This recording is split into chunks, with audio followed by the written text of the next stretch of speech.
میرے انتہائی واجب القدر والاحترام معزز حاضرین کرام، اللہ کریم جل شانہ کی خاص رحمت، اس کی مہربانی اور فضل و کرم سے ہم سب افراد حضور سیدنا پیر سیال کی نواز کے ساتھ سر و عزیز کے آستان تقدس نشان آستان عالیہ سیال شریف میں نماز جمعہ المبارک کی ادائیگی کا شرف حاصل کرنے کے لیے اور اپنے مرشد کریم حضور سیدنا پیر سیال لاجپال غریب نواز کے فیوز و برکات کو حاصل کرنے کے لیے حاضر ہیں۔ رب کریم جل شانہ ہم سب کی یہ حاضری اپنی بارگاہ اقدس میں قبول و منظور فرمائے۔ اللہ کریم جل شانہ حضور سیدنا پیر سیال لاجپال غریب نواز کے درجات عالیہ اپنی بارگاہ اقدس میں مزید بلند سے بلندتر فرمائے۔ آپ کے فیوز و برکات اللہ پاک ہم سب کو عطا فرمائے۔ آپ کی روشن اور منور پاکیزہ تعلیمات پر اللہ پاک ہم سب کو ہمیشہ عمل کرنے کی توفیق عطا فرماتا رہے، اور آپ سب حضرات دور و نزدیک سے جس عقیدت، جذبے اور محبت کے ساتھ آستان عالیہ میں حاضر ہیں، رب کریم جل شانہ تمام حاضرین کی حاضری کو قبول و منظور فرماتے ہوئے آپ سب کے دلوں میں جتنی بھی جائز حاجات ہیں، نیک دلی ارادے اور مرادیں ہیں، اللہ پاک میرے آقا کریم علیہ التحیات و تسلیم کی بارگاہ اقدس اور حضور سیدنا پیر سیال لاجپال غریب نواز کی برکت سے جملہ حاضرین کی تمام جائز دلی مرادوں کو پورا فرمائے۔ روح کی پاکیزگی کے لیے جو سب سے بنیادی ترین چیز ہے وہ ہے اللہ کریم جل شانہ بارگاہ اقدس کے ساتھ تعلق۔ رب تبارک و تعالیٰ کے بارگاہ اقدس کے ساتھ تعلق تب ہمارا قائم ہوگا جب اللہ پاک جل شانہ کی بارگاہ اقدس کے متعلق ہمیں ہمارے مبارک دین اسلام کی بنیادی ترین تعلیمات کا علم ہوگا، کیونکہ ہم جتنے بھی اہل ایمان ہیں، اہل اسلام ہیں، ہمیں تعلیم یہ عطا فرمائی گئی ہے کہ ہمارے زندگی کے جتنے بھی معاملات ہیں ان کا مقصد صرف ایک ہے کہ اللہ پاک جل شانہ ہم سے راضی ہو جائے۔ قرآن مجید فرقان حمید سورہ انعام کی آیت نمبر 161 میں اللہ پاک کا ارشاد گرامی ہے، قل ان صلاتی و نسکی و محیای و مماتی للہ رب العالمین۔ قل، اے میرے پیارے محبوب نبی علیہ السلام، آپ ارشاد فرما دیجئے، ان صلاتی، بے شک میری نماز اور جتنی جسمانی عبادات ہیں، و نسکی، اور بے شک میری قربانیاں اور جتنی مالی عبادات ہیں، و محیایا، اور بے شک میرا جینا، و مماتی، اور بے شک میرا وفات پانا، میرا جینا مرنا، للہ رب العالمین، یہ تمام کی تمام چیزیں اللہ رب العالمین کی رضا کے لیے۔ للہ رب العالمین میں لام جو ہے تو یہ اختصاص کے لیے حرف جار، اور اس میں جلالت اور حرف جار لام کے درمیان میں مصدر جو ہے رضا اور رضوان یہ مقدر موجود ہے، یعنی حذف مضاف سے کام لیا گیا ہے آیت بینہ میں۔ معنی یہ ہے کہ للہ رب العالمین، اے رضا رب العالمین، کہ چاہے میری جتنی بھی جسمانی عبادات اور نماز ہے، میری جتنی مالی عبادات اور قربانیاں ہیں، حتیٰ کہ میری تمام کی تمام زندگی کا ایک ایک لمحہ، ایک ایک عمل، و مماتی، اور میرا مرنا بھی ہے، تو للہ رب العالمین، یہ تمام کی تمام چیزیں اللہ رب العالمین کی رضا کے لیے۔ تو ہمارے جتنی بھی زندگی کے اسلامی زندگی یہی زندگی ہے کہ جس میں ہمارا ہر معاملہ اللہ کریم کی رضا کے لیے، اللہ کریم کی خوشنودی کے لیے۔ جیسے قرآن مجید فرقان حمید میں ان ہستیوں کے متعلق اللہ پاک کا ارشاد گرامی ہے جن ہستیوں کی تربیت محبوب کریم علیہ السلام کی پیاری ذات بابرکات نے فرمائی ہے۔ جتنے بھی سابقین اولین مہاجرین و انصار رضوان اللہ تعالیٰ علیہ مجمعین ہیں، ان کے متعلق آپ قرآن پاک میں جا بجا ملاحظہ فرما سکتے ہیں۔ مثلا 26ویں پارے سورہ الفتح کی آیت نمبر 29 میں اللہ پاک نے ارشاد فرمایا، یبتغون فضلا من اللہ ورضوانا والذین معہ، جتنی ہستیاں بھی مرد و خواتین محبوب کریم علیہ السلام کے ساتھ ہیں، آپ کی معیت میں، آپ کی سنگت، آپ کی صحبت میں ہے، وہ تمام کی تمام ہستیاں جو محبوب کریم علیہ السلام کے ساتھ ہیں، ان میں جہاں باقی اور خوبیاں موجود ہیں، اوصاف موجود ہیں، ایک یہ بھی ہے کہ یبتغون فضلا من اللہ ورضوانا، وہ ہمیشہ مسلسل مجھ اللہ پاک کا فضل اور میری رضا کو ہی تلاش کر رہے ہوتے ہیں۔ یبتغون جمع مذکر غائب فعل مضارع ہے، اور مضارع کی وضع عربی زبان میں تجدد استمراری کے اوپر دلالت کروانے کے لیے ہے۔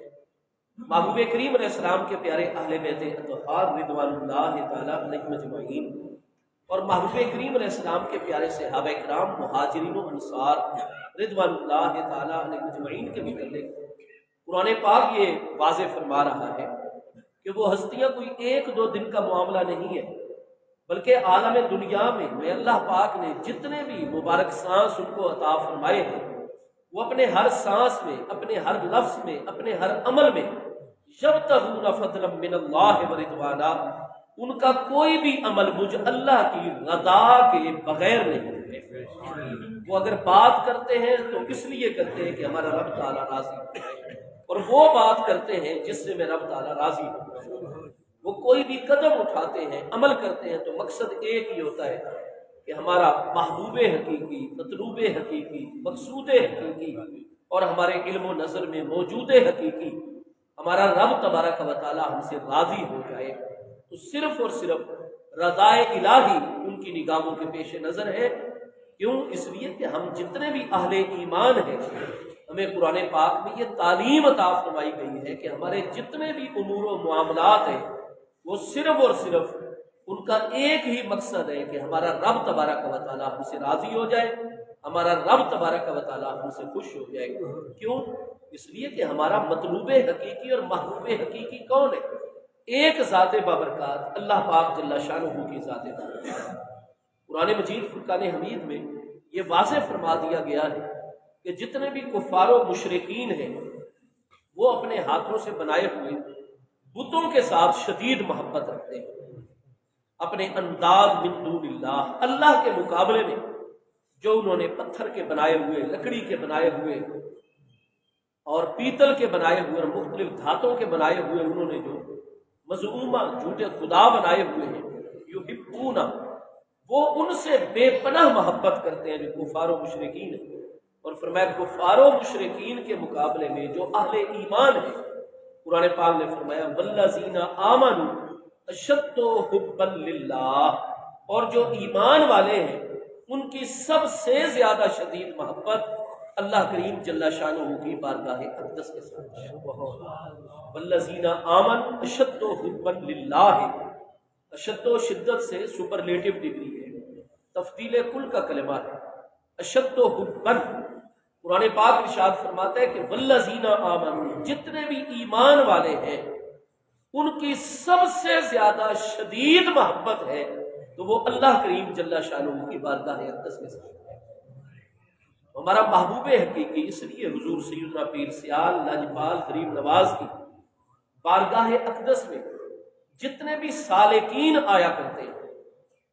میں نے پچھلی مرتبہ بھی عرض کیا تھا کہ ایک ہوتا ہے بیعت برکت۔ آج ہمارے بڑے محدود سے مقاصد ہیں، ہم اپنے 24 گھنٹے اپنے گھر میں گزارتے ہیں، اپنے کاروبار میں، اپنے دفتر، اپنے ان معاملات میں جو باقی ہیں، اور ہم کبھی مہینے بعد، سال بعد، 15 دن بعد، 2 دن، کئی پیر بھائی ہر جمعے، ہفتے میں کئی مرتبہ، لیکن زیادہ طور پر آج جتنے بھی آستانہ پاک پر حاضر ہوتے ہیں ان کا مقصد ہوتا ہے خیر و برکت حاصل کرنا، دعاؤں کی قبولیت۔ ایک ہوتا ہے کہ صرف اور صرف طلب مولا کرنا، کہ اپنے کاروبار چھوڑ دیے، گھر بار چھوڑ دیا، بڑی ہی سخت زندگی میں آ گئے، اور مقصد یہ ہے کہ اپنے شیخ کریم کے آستان پر رہ کر ان کی تعلیم اور تربیت کے مطابق صرف اور صرف قرب خداوندی حاصل کرنا ہے۔ تو ایسے لوگوں کو صوفی کہا جاتا ہے، سالک کہا جاتا ہے۔ ہمارے جتنے مشائخ اعظام رضوان اللہ تعالی علیہ مجمعین ہیں، سلسلہ عالیہ اولیاء چشتیہ کے اندر ہمارے تمام کے تمام مشائخ چشتیہ رضوان اللہ تعالی علیہ مجمعین اور حضور سیدنا پیر سیال لاجپال غریب نواز بالخصوص ہر سالک اور صوفی کے لیے پہلا سبق کیا ہوتا ہے کہ لا مقصود الا اللہ، ہمارا مقصود ہے تو صرف ایک اللہ کریم جل شانہ کی بارگاہ اقدس لا مطلوب الا اللہ، ہمارا مطلوب ہے تو صرف اللہ پاک جل شانہ کی بارگاہ اقدس ہے، ولا محبوب الا اللہ، ہمارا محبوب ہے حقیقی طور پر تو صرف ایک بارگاہ اللہ پاک کی بارگاہ، ولا موجود الا اللہ، اگر ہمارے مشائخ موجود حقیقی مانتے ہیں تو صرف اللہ پاک کی بارگاہ اقدس کو، باقی تو سب اس کی مخلوق ہے، اور جو بھی باسم اللہ ہے اللہ کریم کی ذات و صفات کے علاوہ ان کا وجود اعتباری ہے، باقی موجود حقیقی ہے تو وہ ایک ذات بابرکات ہے۔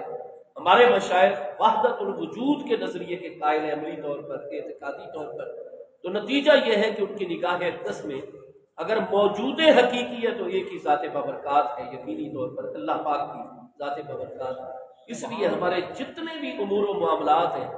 ان میں پیش نظر ایک ہی بات ہے کہ اللہ کریم کی رضا حاصل ہو جائے، اللہ پاک کا قرب حاصل ہو جائے، محبت الہی یہ ہماری زندگی کا مقصد ہے، قرب الہی کا حصول، رضائے الہی کا حصول یہ ہماری زندگی کا مقصد ہے۔ پھر آگے جن جن سے محبت کرنے کا، جن جن کے ادب کرنے کا، اس محبوب حقیقی اللہ پاک جل شانہ نے حکم دیا ہے، ہم ان تمام بارگاہوں کے ساتھ نیاز مندی کا معاملہ، عقیدت کا معاملہ، محبت کا معاملہ، تو باقی جتنی بھی خلق الہی میں اللہ پاک کے محبوبین و مقربین کی مبارک بارگاہیں ہیں ان کی جو محبت ہے، ادب ہے، عقیدت ہے، یہ مقصود اصلی نہیں ہے، مقصود اصلی محبت الہی ہے، اللہ پاک کی محبت کو پانا ہے، اور اللہ کریم کا قرب، اللہ کریم کی محبت اس وقت تک حاصل نہیں ہو سکتی جب تک آقا کریم علیہ السلام کی بارگاہ اقدس کے ساتھ نسبت غلامی نہ قائم ہو جائے، محبوب علیہ السلام کا از حد ادب، احترام، آپ کی عقیدت، آپ کی محبت عطا نہ ہو۔ قرآن مجید فرقان حمید 20 مقامات پر اگر ایک مرتبہ محبوب کریم علیہ السلام کی بارگاہ اقدس کے ادب کے تقاضوں کو پورا نہ کیا گیا، صرف اتنا ہی ہو گیا کہ محبوب علیہ السلام جلوہ گر ہو اور آپ کی موجودگی میں، آپ کی بارگاہ اقدس میں آپ کی مقدس آواز سے اگر آواز اس طرح بلند ہو جائے کہ بے ادبی کا شائبہ پیدا ہو جائے، تو قرآن پاک فرماتا ہے ان تحبط اعمالکم، تمہاری زندگی کے تمام اعمال ضائع ہو گئے۔ نتیجہ کیا نکلا کہ ہماری نمازیں کس لیے؟ اللہ کریم کے لیے، ہمارے روزے کس لیے؟ اللہ کریم کے لیے، جمیع عبادات کس لیے؟ اللہ پاک کے لیے۔ ہم مخلوق الہی سے جو معاملات چلاتے ہیں ان معاملات کو راست اور درست کیوں رکھتے ہیں؟ اللہ کریم کی رضا کے لیے، لیکن وہ اللہ پاک ارشاد فرماتے ہیں کہ میرے پیارے محبوب علیہ السلام کا ادب تم پر اتنا لازم ہے کہ اگر کوئی بڑی بے ادبی نہیں، معاذ اللہ، کوئی محبوب علیہ السلام کے سامنے چیخے چلائے نہیں، کوئی آپ کے سامنے بغاوت کا اظہار نہیں کیا، کوئی لڑائی جھگڑا نہیں کیا، یہ چیزیں تو آسمان گرا دینے کے مترادف ہے، صرف اتنی بے توجہی ہو گئی کہ محبوب علیہ السلام کے سامنے آپ کی آواز مقدس پر آواز اونچی ہو گئی، آپ کی بارگاہ میں ایک مرتبہ بے تکلفی کا مظاہرہ ہو گیا، ان تحبط اعمالکم، سارے کے سارے اعمال ضائع ہو گئے۔ نتیجہ کیا ہے کہ ہمارے جملہ عبادات اور معاملات اللہ کریم کی بارگاہ میں قبول اس وقت تک ہے جب تک از حد ادب مصطفیٰ کریم علیہ السلام۔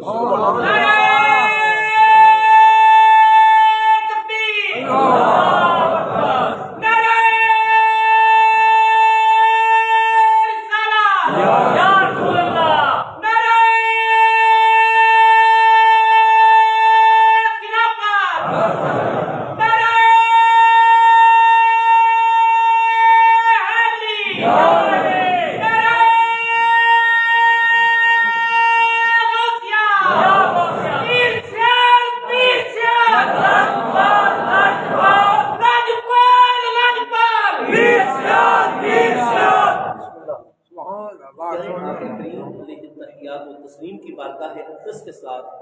جو عقیدت و محبت ہے، آپ کی نسبتوں کے ساتھ، آپ کے پیارے اہل بیت اطہار رضوان اللہ تعالیٰ علیہ مجمعین، آپ کے پیارے صحابہ کرام رضوان اللہ تعالیٰ علیہ مجمعین، اولیاء اللہ کاملین، زمین کے اوپر اور دنیا میں جتنے شعائر اللہ ہیں ان سب کا ادب، تعظیم، احترام، ان سے محبت و عقیدت،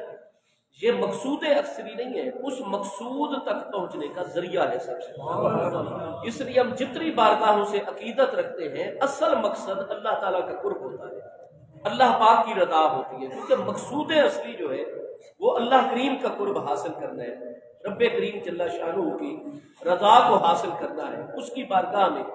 قرب کو حاصل کرنا ہے۔ الغرض پھر اس بارگاہ کی پہچان سب سے پہلا معاملہ ہے، اور ہمارے دین توحید، دین اسلام، دین حق نے ہمیں تعلیم عطا فرمائی ہے کہ ساری کی ساری کائنات کا خالق وہ ایک ذات بابرکات اللہ پاک جل شانہ کی ذات بابرکات ہے۔ قرآن مجید فرقان حمید سورہ انعام میں ہی آیت نمبر 102 میں اللہ پاک کے ارشاد گرامی ہے، ذالکم اللہ ربکم لا الہ الا ہو خالق کل شیء فاعبدوہ۔ ارشاد فرمایا ذالکم اللہ ربکم، وہ اللہ پاک ہے جو تم سب کا رب ہے، لا الہ الا ہو، اس اللہ پاک کے سوا کوئی عبادت کے لائق نہیں، خالق کل شیء، ہر شے کا خالق وہ اللہ رب العالمین ہے۔ قرآن مجید فرقان حمید سے بڑی کوئی دلیل نہیں ہے۔ اللہ کریم نے حق کے جتنے بھی دلائل نازل فرمائے ان میں سب سے بڑی دلیل اللہ پاک کی پیاری کتاب کلام الہی قرآن مجید فرقان حمید ہے، اور قرآن پاک نے فرمایا خالق کل شیء، ہر شے کا خالق اللہ پاک جل شانہ ہے۔ ہمارے دین اسلام کی پاکیزہ تعلیمات میں شے کی تعریف ہے ما لہ وجود فہو شے، اور ما هو الموجود فہو شے، جو بھی موجود ہے وہ شے ہے، اور قرآن نے فرمایا خالق کل شیء، لہذا ہمارا عقیدہ یہ ہے کہ جتنے بھی موجودات ہیں ان تمام کی تمام موجودات کا خالق ایک ذات بابرکات ہے، اللہ پاک جل شانہ۔ حضرت سیدنا امام الائمہ سراج و حاضر الامہ کاشف الغمہ حضرت سیدنا امام اعظم ابو حنیفہ نعمان ابن ثابت رضی اللہ تعالیٰ عنہ، جو کہ 150 ہجری میں مثال فرما رہے ہیں، ایک منکر خدا طاہریہ جو یہ عقیدہ رکھتا تھا کہ کائنات ایک بہت بڑے عظیم حادثے کی صورت میں از خود جو ہے وہ وجود میں آ گئی ہے، سورج بھی خود پیدا ہو گیا ہے، بن گیا ہے، چاند بھی خود، ستارے اور سیارگان بھی خود، اور یہ جتنی زمین ہے اور جو کچھ اس زمین کے اوپر ہے اور جتنی بھی کائنات ہے یہ ساری کی ساری از خود جو ہے وہ وجود میں آتی گئی ہے۔ ہم انسان ہیں، چرند پرند ہے، جو کچھ بھی ہے وہ سارے کا سارا اس کا کوئی خالق نہیں ہے، اور اس نے اپنی یہ تعلیمات جو تھی وہ لوگوں کے سامنے عام کرنی شروع کر دی۔ دریا دجلہ کے بغداد شریف کے اندر وہ دوسرے کنارے ایک بستی میں آباد تھا۔ حضور سیدنا امام اعظم ابو حنیفہ رضی اللہ عنہ، آپ کی ولادت مقدسہ تو کوفہ کے اندر ہے، سن 70 یا 80 ہجری کے اندر آپ تابعی ہستی ہیں۔ وصال اقدس جو ہے آپ کا وہ بغداد شریف کے اندر ہے۔ بنو عباس کا دور جو ہے 132 ہجری میں شروع ہوا، 132 ہجری تک بنو امیہ کا شخصی نظام رہا ہے، دمشق ان کا مرکز اور دارالحکومت تھا، اور 132 ہجری میں جب بنو امیہ کا دور حکومت ختم ہو گیا، بنو عباس غالب آ گئے، تو پھر انہوں نے دمشق سے دارالحکومت اس نئے شہر کی طرف پہلے کچھ عرصہ کے لیے انہوں نے ایک اور مقام رکھا، اور اس کے بعد انہوں نے بغداد جو ہے دریا دجلہ کے دونوں کناروں کے اوپر ایک نیا شہر بسایا، چونکہ وہ علاقہ فارسی زبان والا تھا، دریا دجلہ کا بیرونی کنارہ فارسی بولی جاتی تھی، تو نام انہوں نے باغ داد رکھا تھا اس شہر کا، یعنی انصاف کا مرکز، انصاف کا باغ۔ تو باغ داد سے جو ہے اضافت سے وہ کثرت استعمال سے بغداد ہو گیا، معنی اس کا اب بھی یہی ہے کہ انصاف کا مرکز اور انصاف کا باغ۔ الغرض سیدنا امام اعظم ابو حنیفہ رضی اللہ تعالیٰ عنہ کئی روایات کے مطابق بغداد کی تعمیر کے اندر آپ شامل بھی رہے ہیں، تو 18 سال آپ کی حیات طیبہ بنو عباس کے دور میں گزری ہے، تو آپ پھر بغداد شریف میں منتقل ہو گئے تھے، مرکز کے اندر دارالحکومت میں، اور 150 ہجری میں آپ کا وصال اقدس جو ہے وہ جیل کے اندر ہوا تھا، آپ کو زہر دی گئی تھی، کیونکہ جب بھی اہل بیت اطہار رضوان اللہ تعالیٰ اجمعین کی کسی بھی مبارک ہستی نے پہلے بنو امیہ کے خلاف، پھر بنو عباس کے خلاف جب بھی خروج کیا، اعلان جہاد کیا ان کے جبر کا مقابلہ کرنے کے لیے، تو حضور سیدنا امام اعظم ابو حنیفہ رضی اللہ عنہ اہل بیت اطہار کی ہر مقتدا اور پیشوا ہستی کے ساتھ شامل ہو جایا کرتے تھے، ان کے حق میں آپ فتویٰ جاری فرما دیتے تھے، اپنے شاگردوں کو ان کا ساتھ دینے کا حکم دیتے، زر کثیر روپیہ پیسہ خرچ کرتے، جہاں جہاں تک آپ کا حلقہ اثر ہوتا آپ سارے مسلمانوں کو ترغیب دلاتے کہ مصطفیٰ کریم علیہ السلام کی آل طیب کا ساتھ دو اور اس جبر کے نظام کو جتنا توڑا جا سکتا ہے توڑو، یہ ظالم حکمران ہے، تو آپ اعلان جہاد فرما دیتے۔ اس لیے آپ پر پھر بڑی قید و بند کی صورتیں، کبھی کبھی آپ کو فتویٰ نہ دینے کی اجازت، اور یہ ساری بندشیں اور پابندیاں آپ پر حکومت کی طرف سے بنو امیہ کے دور میں بھی لگ جاتی تھی، بنو عباس کے دور میں بھی، حتیٰ کہ پھر بنو عباس کے حکمرانوں نے آپ کو 150 ہجری میں، آپ اس وقت بھی جیل کے اندر بند تھے، اور آپ کی ذات بابرکات سے جان چھڑانے کے لیے آپ کو باقاعدہ انہوں نے زہر دیا تھا، اور تمام کتابوں کے اندر ہے زہر خورانی کے ذریعے سے سیدنا امام اعظم ابو حنیفہ رضی اللہ عنہ نے جیل کے اندر یہ 150 ہجری میں آپ نے جامع شہادت نوش پایا ہے۔ تو الغرض آپ کے قدیم پرانے القابات میں شہید اہل محبت اور شہید اہل بیت اطہار یہ آپ کا مبارک لقب ہے۔ الغرض سیدنا امام اعظم ابو حنیفہ رضی اللہ عنہ کی بارگاہ میں جب اس داہریے کے معاملات بغداد شریف میں پہنچے تو آپ نے فرمایا کہ تم لوگ اس سے میری ملاقات طے کرو اور میں بالکل دریا دجلہ پار کروں گا اور اس سے جا کر میں ملاقات کرتا ہوں۔ چنانچہ ٹائم طے ہو گیا، دن طے ہو گیا، اس شخص نے ملاقات کا وقت دے دیا، آپ نے جو ٹائم عطا کیا ہوا تھا آپ پہنچے تو اسی دن اس سے ملاقات کے لیے اور گفتگو کے لیے، لیکن جان بوجھ کر آپ نے کئی گھنٹے تاخیر کر دی، دیر کر دی۔ آپ نے پھر کشتی کے ذریعے دریا دجلہ پار کیا، اس کے پاس پہنچ گئے، مسلمانوں کا بھی بہت بڑا مجمع اور اس کے پیروکاروں کا بھی بہت بڑا اکٹھ وہاں ہو چکا تھا، اور کئی گھنٹوں سے جو ہے آپ کا انتظار ہو رہا تھا، اور وہ شخص بڑی ڈیگے مار رہا تھا کہ دیکھو جس ہستی کو تم الامام الاعظم کہتے ہو وہ ہستی مجھ سے بات کرنے کے لیے نہیں آ رہی، میرا موقع پر حق ہے۔ الغرض آپ کا انتظار ہو رہا تھا، پہنچ گئے، مسلمانوں کی جان میں جان آ گئی کہ امام صاحب تشریف لائے اور ابھی اللہ پاک کے موجود ہونے کے اتنے دلائل آپ قائم فرما دیں گے۔ آپ نے جب اس سے ملاقات فرمائی تو اس نے پہلی بات یہ کہ جناب وقت کی پابندی، آپ نے فرمایا بالکل میں معذرت خواہ ہوں، تھوڑا سا میں تاخیر ہو گیا، لیکن تاخیر جو ہے تو کوئی باعث تاخیر بھی تھا، تو دیر اس لیے مجھے ہوئی ہے کہ صاحب ایسا ہوا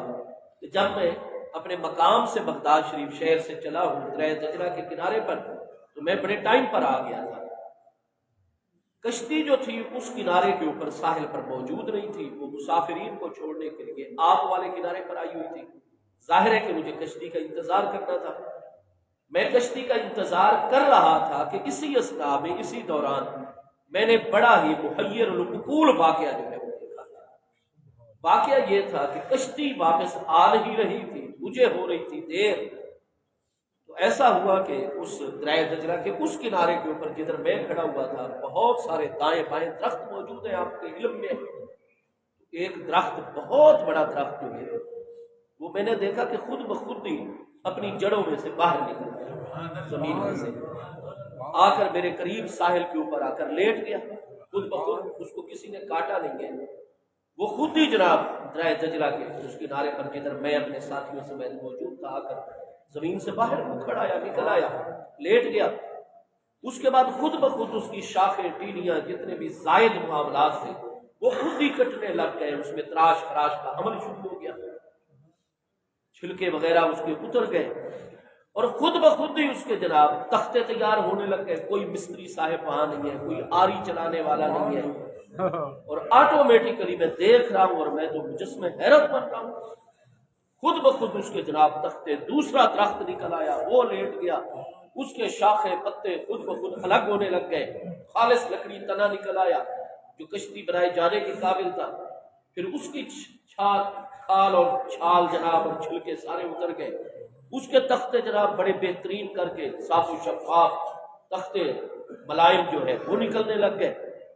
میں بہت حیران تھا۔ اس کے بعد جناب وہ تختے خود بخود ہی آپس میں جڑنے لگ گئے، اور بغیر کسی مہندس کے، بغیر کسی انجینئر کے اور مستری صاحب کے، جناب ادھر سے میں نے دیکھا کہ کیلیں اتنی بڑی بڑی لوہے کی میخیں چلی آ رہی ہیں، خود بخود ہی چلتی آ رہی ہیں، اور وہ جناب تختے اپنی ترتیب میں لگ رہے ہیں، ان کی سپورٹوں کے لیے جناب لکڑیاں جو ہوتی ہیں خود بخود کٹ رہی ہیں، میخ آتی ہے خود بخود اس میں گڑتی چلی جاتی ہے۔ اور میں نے یہ دیکھا کہ گھنٹے سبے کے اندر ایک بہت بڑی عظیم کشتی جو تھی وہ بغیر کسی بنانے والے کے وہ خود بخود جو ہے ہمارے سے وجود میں آ گئی، ترتیب پا گئی۔ اس کے بعد اس کشتی نے ہم سے کلام کرنا شروع کر دیا اور کہا، ابو حنیفہ نعمان بن ثابت، اتنی دیر سے جو تم انتظار کر رہے ہو، وہ کشتی والے تو واپس آنے والے نہیں ہیں، آج ان کے کچھ ادھر معاملات ہیں، آؤ میرے اندر سوال۔ ہم لوگ بڑے حیران ہو گئے، اور ابھی آپ بھی حیران ہوں گے، آپ سبحان اللہ تو کہہ رہے ہیں لیکن بات تو وہ جناب اس نے ہمیں ندا دی، آواز دی، ہم نے دیکھا بھی بہت اعلیٰ کشتی بن چکی ہے، ہم اس کے کہنے پر اس میں سوار ہو گئے، کوئی بندہ اس کو دھکیل نہیں رہا تھا، وہ خود بخود چلتی ہوئی جناب پانی کے اندر آ گئی۔ اس کے بعد اس نے ہم سے کلام کیا اور کہا بھی میرا کرایہ بھی مجھے پیش کر دو، ہم نے خود ہی کرایہ اس کو پیش کیا، اس نے وصول کیا، اور دوسرے کنارے پر ساحل پر آ کر لنگر انداز ہو گئی اور ہمیں چھوڑ کر اس کے بعد خود ہی واپس روانہ ہو گئی۔ تو کوئی بندہ اس کو بنانے والا نہیں ہے، یہ جو درختوں کا خود بخود کسی کاٹنے والے کے بغیر کٹ جانا، شاخوں وغیرہ کا خود کٹ جانا، تنے اتنے درختوں کے خود بخود تختوں کی صورت میں چر جانا، پھر ایک خاص ترتیب میں آ جانا، پھر میخوں کا آ جانا، اپنی اپنی جگہ میخوں کا لگ جانا، اور پھر اس کا ہم سے کرایہ وصول کرنا، پھر ہمیں جناب کوئی اس کو چلانے والا نہیں ہے، ملاح بغیر ملاح کے وہ جناب ہمیں چھوڑ بھی گئی، پھر واپس بھی چلی گئی۔ یہ سارے کا سارا ٹائم اس میں لگا، کتنی دیر ہم اس کو جاتے ہوئے اور اس چیز کے اندر ہم غور و فکر کرتے رہے۔ تو جناب یہ جو دیر ہوئی ہے نا چند گھنٹوں کی، اس وجہ سے دیر ہو گئی، کشتی نہیں تھی پہلے، کچھ اس کا انتظار کیا، پھر یہ سارا عمل جو ہماری نگاہوں کے سامنے ہوا، تو اس وجہ سے جو ہے نا ہم مجسمہ حیرت و استعجاب بنے رہے اور وقت بڑا ہمارا خرچ ہو گیا۔ جب امام اعظم نے دیر سے آنے کی یہ وجہ بیان فرمائی، وہ شخص جناب بڑا اس کا تو ٹھٹھا اور مذاق اڑانے لگ گیا اس ساری کی ساری بات میں، اور لوگوں کو اس نے مخاطب کر کے کہا، ہزاروں لوگوں کو، کہ یہ تمہارے امام اعظم ہے جس کو تم سب سے بڑا عالم کہتے ہو، اتنا بڑا جھوٹ، ہاں جی، یہ بات کیسے کوئی عقل مانتی ہے یہ چیز کہ وہاں کشتی کی ضرورت ہو اور جناب درخت خود بخود جو ہے وہ زمین میں سے نکل آئے، پھر کوئی کاٹنے والا ہی نہ ہو اور خود بخود کٹ جائے، پھر کشتی کے مناسب لائق جو تختے اور پھٹے تیار کرنے ہیں وہ خود بخود تیار ہو جائے، میخیں خود بخود آ جائیں، اپنی اپنی جگہ گڑ جائیں، یہ سارے کا سارا آج تک عقل ایسا مان سکتی ہے کہ جب تک کوئی مہندس نہیں ہوگا، انجینئر نہیں ہوگا، کوئی بنانے والا نہیں ہوگا، یہ کام سارے کا سارا کیسے ہو سکتا ہے؟ اتنا بڑا جھوٹ میں نے آج تک نہیں سنا۔ بڑی اس نے جناب تقریر کی اور لوگوں کے ذہنوں پر بڑا اثر انداز ہونے لگا۔ جب اس نے بات مکمل کی تو امام اعظم ابو حنیفہ رضی اللہ عنہ نے ارشاد فرمایا کہ اے صاحب، ایک کشتی کا جب تک بنانے والا نہ ہو تو ایک کشتی کو تو بغیر کاریگر کے مانتا نہیں، تو یہ ساری کی ساری کائنات جو بنی ہوئی ہے یہ بنانے والے کے بغیر کس طریقے؟ میں یہ جو اتنا مربوط زمین کا نظام چل رہا ہے، زمین کے اندر اللہ تعالیٰ نے کتنی صلاحیتیں رکھی ہیں، ہاں جی، اور یہ آسمان اور یہ تیری جسامت جو ہے اور تیری ذات اور تیرا اس طرح کلام کرنا اور یہ سارے معاملات، ہاں جی، تو ایک کشتی اگر بنانے والا نہ ہو تو کہتا ہے جب تک درختوں کو کوئی کاٹنے والا نہ ہو خود کیسے کاٹ سکتے ہیں؟ جب تک ان کو ایک خاص ترتیب میں چیرنے والا نہ ہو اس کے تختے کیسے تیار ہو سکتے ہیں؟ تو ایک درخت کے بارے میں تو بات ماننے کے لیے تیار نہیں، اور اتنی بڑی کائنات جو ہے اس کو تم نے بغیر کسی پیدا کرنے والے کے مان رکھا ہے، عجیب تیرا معاملہ ہے۔ امام اعظم ابو حنیفہ رضی اللہ عنہ نے یہ جو مشاہداتی برہان اور دلیلیں قاطع اس کے سامنے رکھی، وہ شخص گنگ ہو گیا اور اللہ کی رحمت سے اس کو ہدایت ملی۔ پھر امام اعظم ابو حنیفہ علیہ رحمت کی مجلس میں اہل ایمان کے ایمان تازہ ہو گئے۔ میرے دوستوں، قرآن مجید فرقان حمید اسی چیز کی طرف ہی ہمیں بار بار دعوت دیتا ہے کہ ذرا اپنی ذات کے اوپر بھی غور کرو۔ جی، اگر آپ کسی قابل ڈاکٹر صاحب کی مجلس میں وقت گزاریں تو جو انسانی جسمانی نظام ہے، آپ کو ایک ایک معاملے کے اندر آیات الہی جلوہ گر نظر آئیں گی۔ اگر آپ کائنات کے اوپر غور فرمائیں گے تو ہر طرف آیات الہی آپ کو۔ قرآن پاک فرماتا ہے سنریہم آیاتنا فی الآفاق وفی انفسہم، ضرور بالضرور ان قریب غور و فکر کرنے والوں کو ہم دکھائیں گے اپنی آیات اور نشانیاں آفاق میں، اس تمام پھیلی ہوئی کائنات کے اندر، وفی انفسہم، اور خود ان کے نفس اور ان کی جانوں اور ان کی ذاتوں کے اندر بھی۔ تو فرمایا جو بھی تدبر کرنے والے، غور و فکر کرنے والے ہیں، ان پر ہماری آیات بالکل روشن اور منور ہیں۔ تو الغرض اس کائنات کا خالق ہے، اور ہمارے دین توحید نے، دین اسلام، دین برحق نے یہ تعلیم عطا فرمائی ہے کہ ما سوی اللہ خلق، اس ساری کی ساری کائنات کا خالق ایک ذات بابرکات ہے، اللہ۔ اللہ کریم کی ذات و صفات کے علاوہ باقی جو کچھ بھی ہے وہ سارے کا سارا مخلوق ہے، ایک ہی ذات بابرکات ہے جو اس نظام کو چلا رہے ہیں۔ چنانچہ قرآن پاک نے دلیل تمانو ذکر فرمائی۔ اللہ پاک ارشاد فرماتا ہے کہ یہ تم اہل مکہ نے جو 360 خدا تراشے ہوئے ہیں 365 سالوں سے، کیونکہ عمر بن لحی وہ شخص ہے جو سب سے پہلے اہل مکہ کے اندر بت پرستی کو رواج دینے والا ہے، اور اس کا دور اہل تحقیق کے مطابق محبوب کریم علیہ السلام کی ولادت مقدسہ سے وہ 365 سال پہلے کا زمانہ ہے۔ وہ سب سے پہلے بتوں کو لایا تھا، اور اس نے جو ہے ان بتوں کی طرف اہل مکہ کو، جبکہ وہ حضرت سیدنا ابراہیم علیہ السلام کی، سیدنا اسماعیل علیہ السلام کی تعلیمات سے بہت اکثریت آبادی جو ہے وہ دور چلی گئی۔ جیسے آج کل ہم 24 گھنٹے صرف دنیا داری کے لیے وقف ہو کر رہ گئے ہیں۔ ہمارے کئی گھرانے جن کو اللہ پاک وسائل سے نواز رہا ہے، وہ کہتے ہیں ہمیں قرآن پاک سے تعلق رکھنے کی کیا ضرورت ہے۔ تعلیم ہماری آ گئی ہے کمرشل بنیادوں کے اوپر، بڑے بڑے ادارے، یونیورسٹیاں، کالج اس لیے کام کر رہے ہیں کہ وہ آمدنی کا ذریعہ ہے۔ فلاں نے فلاں سکول سسٹم دیا ہوا ہے، اگر آمدنی ہوتی رہے، فیسیں صحیح ملتی رہے، استادوں کی تھوڑی سی تنخواہ نکال کر باقی بچت دوسرے کاموں کے مقابلے میں زیادہ ہو تو وہ سکول سسٹم چلتا رہتا ہے، ورنہ اس کو آگے بھیج دیا جاتا ہے۔ جہاں علم، تعلیم، تعلیمی ادارے صرف اور صرف کمائی کا ذریعہ ہوں، وہاں کیا قوم کے بچوں کی تربیت ہوگی، کیا نظریہ آگے پروان چڑھے گا۔ صرف دنیا داری، جب بچے نے بچپن میں زیادہ ٹائم تو سکول میں گزارنا ہے، سیکھنے کی عمر تو اس کی تعلیمی اداروں میں۔ تعلیمی ادارے بنے ہی صرف اور صرف کمائی کی خاطر ہیں۔ اتنے بڑے بڑے تعلیمی سسٹم چل گئے، کیوں؟ روپیہ پیسہ کمانے کے لیے، بھاری بھاری فیسیں ہیں۔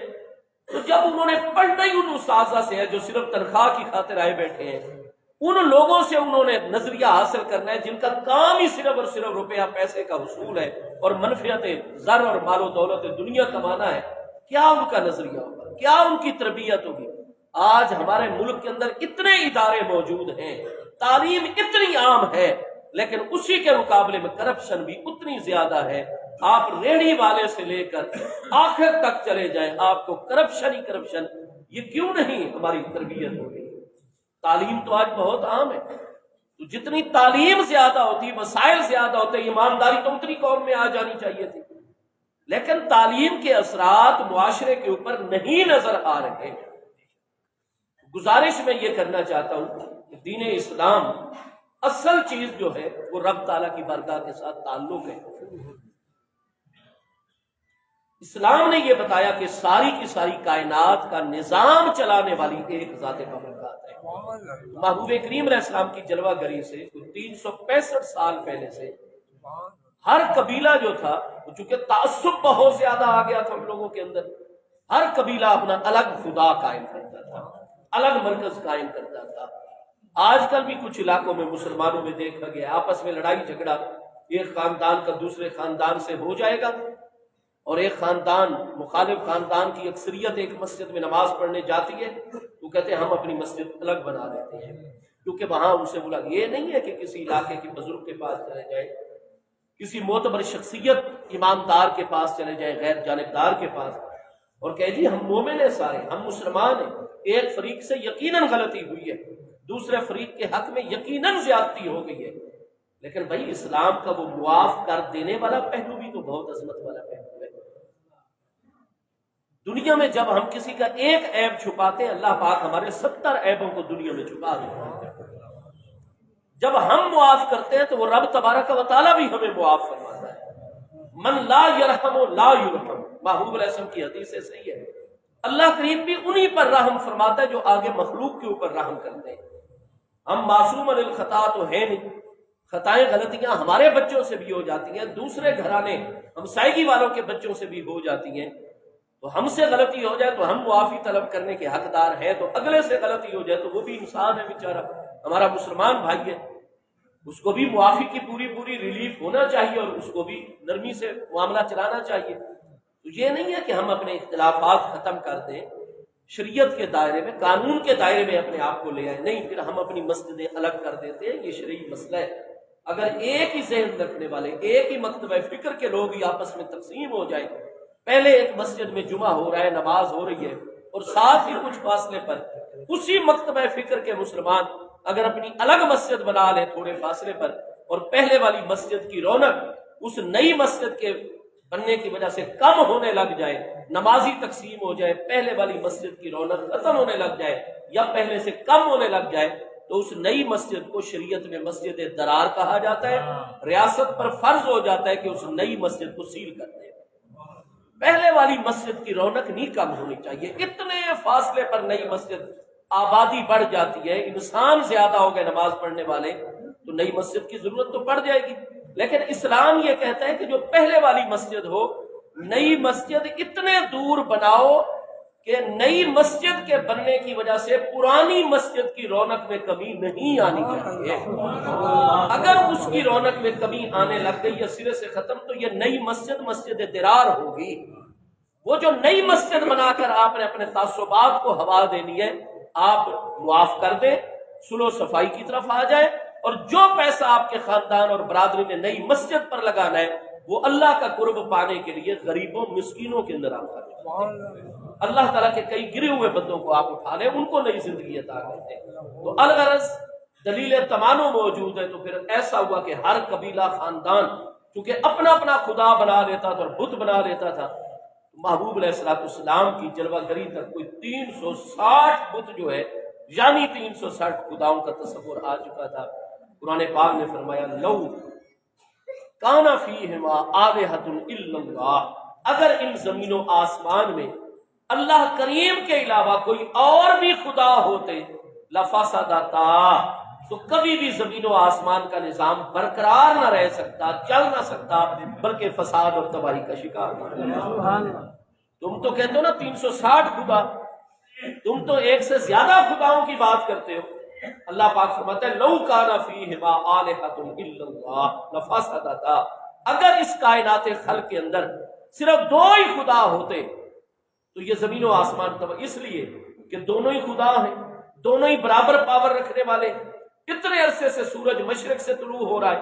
کبھی تو دوسرا خدا اختلاف کرتا اور وہ کہتا کہ آج مشرق کی بجائے سورج کو مغرب سے طلوع ہونا چاہیے، آج چاند کو مغرب کی بجائے جناب مشرق سے ظاہر ہونا چاہیے، آج فلاں کام فلاں طریقے کی بجائے کس طریقے پر ہونا چاہیے۔ تو کبھی نہ کبھی چونکہ الگ دونوں خدا مستقل بالذات ہے، ان کا علم مستقل ہے، ان کے اختیارات سارے معاملات برابر کے ہیں، پھر کبھی نہ کبھی تو ان کی سوچ میں فرق آ جاتا اور ایک خدا اختلاف ظاہر کر دیتا اور کہتا جی مشرق سے سورج ہمیشہ طلوع ہو رہا ہے، آج میں چاہتا ہوں کہ مغرب سے سورج کو طلوع کیا جائے۔ جب ٹکراؤ ہوتا، جو عاجز آ جاتا وہ خدا نہ ہوتا، حالانکہ خدا تو 2 ہے اس وقت۔ تو فرمایا پھر ان کی جب سوچوں میں ٹکراؤ آتا، ان کے فیصلے میں ٹکراؤ آتا، تو پھر یہ زمین و آسمان کا نظام تباہ و برباد ہو کے رہ جاتا۔ کوئی بھی سمجھدار قوم ایک وقت میں ایک ملک میں 2 بادشاہ منتخب نہیں کرتی، ایک ہی صدر مملکت ہوتا ہے۔ جمہوری نظام میں ایک ہی وزیر اعظم ہوتا ہے، ڈکٹیٹرشپ کے نظام میں بھی ایک مارشل لا ایڈمنسٹریٹر اور وہی چیف آف آرمی اسٹاف اور وہی سربراہ مملکت اور چیف ایگزیکٹو، اور موروثی نظام میں ایک ہی بادشاہ اور الملک ہوا کرتا ہے، دو بادشاہ نہیں سماتے ایک مملکت کے اندر، ورنہ دونوں کی سوچ میں ٹکراؤ آئے گا، ملک تباہ و برباد ہو جائے گا۔ تو اللہ پاک فرماتا ہے یہ جو کھرب ہا سالوں سے نظام کائنات جاری ہے، اس نظام کا اپنے طریقے پر قائم رہنا ہی اس بات کی دلیل ہے کہ اس کو پیدا کرنے اور چلانے والی ذات ایک ذات پاک، اللہ کریم کے علاوہ کوئی اللہ نہیں۔ میرے دوستو، ہمارے جملہ معاملات اللہ پاک کے قرب، اللہ پاک کی رضا کے لیے، وہی ہمارا محبوب حقیقی ہے، مطلوب حقیقی، معبود برحق اللہ کریم جل شانہ ہمیں اپنی بارگاہ اقدس کا قرب عطا فرمائے۔ جگہ آگے چونکہ ذرا سردیوں کا موسم ہے، پیر بھائیوں سے التجا ہے کہ اگلی صفوں کو پہلے مکمل فرمائیں، بالخصوص یہ آپ کے بائیں جانب جو حضور سیدنا امیر شریعت غریب نواز رضی اللہ عنہ کی ذات بابرکات نے حضور شیخ الاسلام غریب نواز رضی اللہ عنہ کی تعمیر کے ساتھ یہ بائیں جانب والا حصہ صحن مسجد مینار کی طرف آئیں اور تمام کی تمام صفحے ترتیب کے ساتھ پہلے مکمل فرمائے۔ اللہ پاک آپ سب کو خیر و برکت عطا فرمائے، حضور سے آپ کا فیضان عطا فرمائے، سنت عطا فرمائے۔